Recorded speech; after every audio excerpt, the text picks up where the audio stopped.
За сайн байцгаана уу? За бид Улаанбаатар хотын хобби бүрэн дүнд сургуулийн 7А ангийн хамт олон байна. За бид болохоор энэ жил Science Fair-д оролцохдоо саарл усны төслөөр оролцож байгаа. За намайг болохоор Намин Нуруу гэдгээ. Намайг Цолмоо. Намайг болохоор Мичэд гэдэг. За одоо та бүхэндээ яг саарл ус гэж юу вэ гэсэн төрлийн талаар ярьж өгье.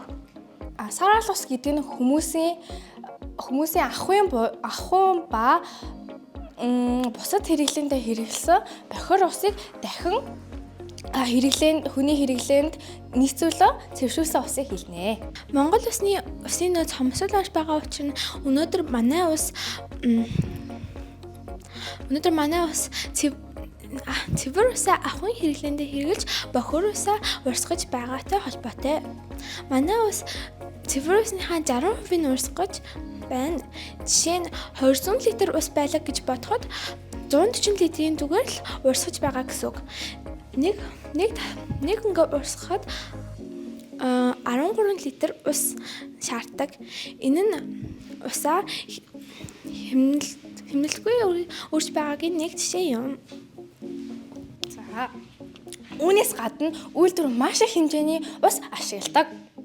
Энэ талаар 2012 онд хийсэн тооцоолсноос харахад 1 метаван цагийн эрчим хүчийг үйлдвэрлэхэд 60,000 галлон буюу 220 литр усыг ашигладаг байна. Хөргөлтөнд ашигласан усаа эргүүлээд далаа, нуур, голд асагдаг ба энэ ус нь бага зэргийн химийн урвалд орсон.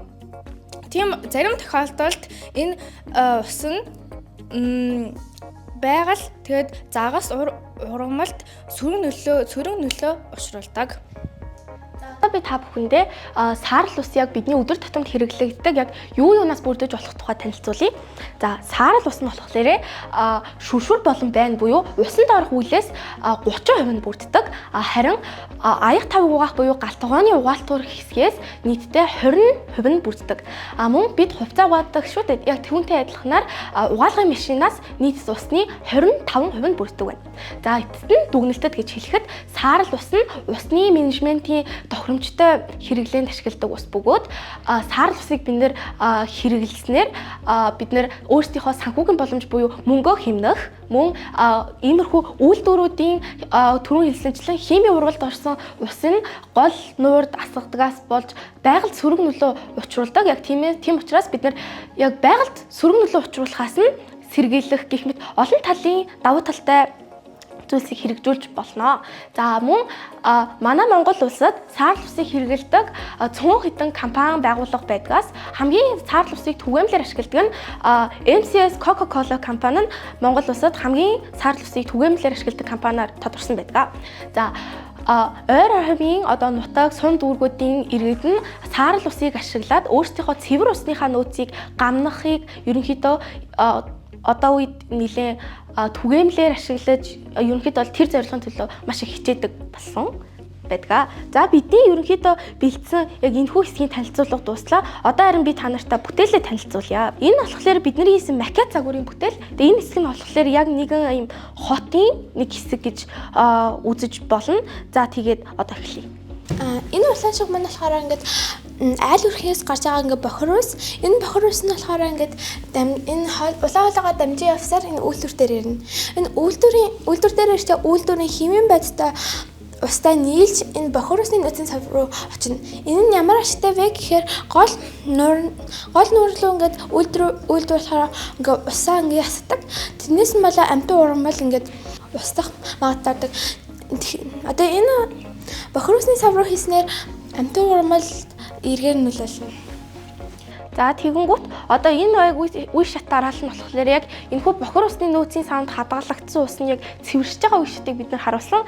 Тэгээд одоо яг харж байгаачлан ингээд яг цэвэршиж байгаа. Тэгээд яг энэ нь ингээд үе шат дамжлагаар цэвэршиж явсаар агаад хамгийн сүүлд нь саарл ус болж хуримтлагддаг. Тэгээд энэ яг цэвэршсэн ус нь саарл усныхаа нөөцийн савнд хадгалагдана.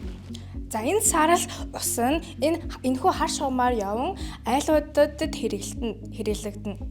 Тэгэхээр тэр хэрэглэгдсэн бохир ус нь энэ улаан шугамаар яван бохир усны нөхцөд ирж тэгээ энэ үйлдэл давтагдана. Тэгээд энэхүү үйлдэл нь яг ингээд давтагдж байгааг нь харуул яг айл өрхүүд бол одоо хамгийн усыг өргөн түгээмэл хэрэгэлдэг одоо хүмүүс шүү дээ. Тэгэнгүүт энэн дээр болохоор яг манай Монгол улсын яг барилга байгууламж нь яг ингээд саар яг бохир усаа цэвэршүү яг энэ үе шатараалаар цэвэршүүлээд саарл усны нөөцийн савнд хадгалаад ахин ингэж хэрэгэлдэг газрууд бүр маш цөөхөн байдаг. Тэгэнгүүт бид нар болохоор яг энэ төслийг хийсэн гол шалтгаан нь цэвэр усаа хадгалъя тий.